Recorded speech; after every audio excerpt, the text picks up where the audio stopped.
নমস্কার বন্ধুরা, আপনাদের সবাইকে নতুন একটি ব্লগে স্বাগত জানাই।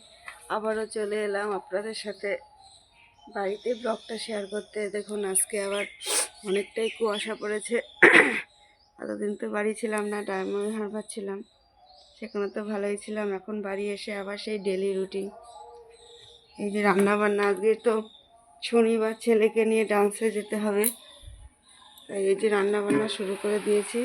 আজকে ভেবেছি একটু ভাত রান্না করব না, রুটি। আমি একটু ওই লাউয়ের মধ্যে একটু লাউ তুলে ওটস দিয়ে খাবো, আর কয়েকটা রুটি বানাবো। এই যে আটাটা মেখে রেখেছি, ছেলে এখন কী দিয়ে খায়। আর আমার ছেলে দেখুন আবার কি এনেছে। একটু বারণ করেছিলাম, কোথা থেকে সরস্বতী ঠাকুর এনেছে, এসব আনা উচিত না।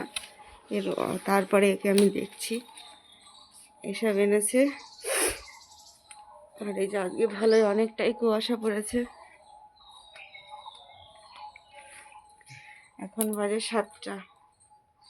এই দেখুন, এখনো বিছানা গোটানো হয়নি। ছেলে এই 6টার থেকে ডাকতে ডাকতে 7টার সময় উঠলো। আর এই যে কত বেডিং এনেছিলাম, সেই বেডিং এখনো গোছানো হয়নি। কালকে জামা কাপড় কেচেছি, দেখুন এখনো গোছানো হয়নি, এগুলো ভালো করে শুকায়ও নি। ছেলের ডান্সের ওখান থেকে কাঠের খড়গ নিয়ে যেতে বলেছে, তা আমরা তো বাড়ি ছিলাম না বলে কিনতে পারিনি। এই খড়গটা ছিল, ও পুজোর আগে কিনেছিল। এইটা দেখি নিয়ে গিয়ে একটু হয় কিনা, তারপরে আজকালের মধ্যে আবার খড়গটা কিনতে হবে।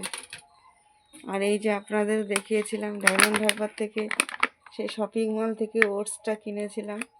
এই ওটসটা আজকে কাটা হবে, একটু সকালে আমি ওটস খাবো। আর যেদিনকে এসেছিলাম সেদিনকে দেখুন মাছ রান্না করেছিলাম, মাছের গ্রেভিটা রয়েছে।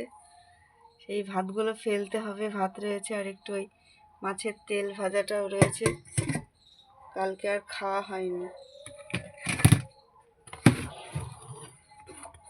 আর এখানে হচ্ছে অনেক দিন আগেকার কিছু ডালিয়া ছিল, ডালিয়াটা মনে হলো কেমন একটু গন্ধ গন্ধ, তাও কালকে আমি ধুয়ে একটু রোদ্রে দিয়েছি, আজকে আবার দিতে হবে। দেখি রোদ্রে শুকানোর পর যদি খাওয়া যায়।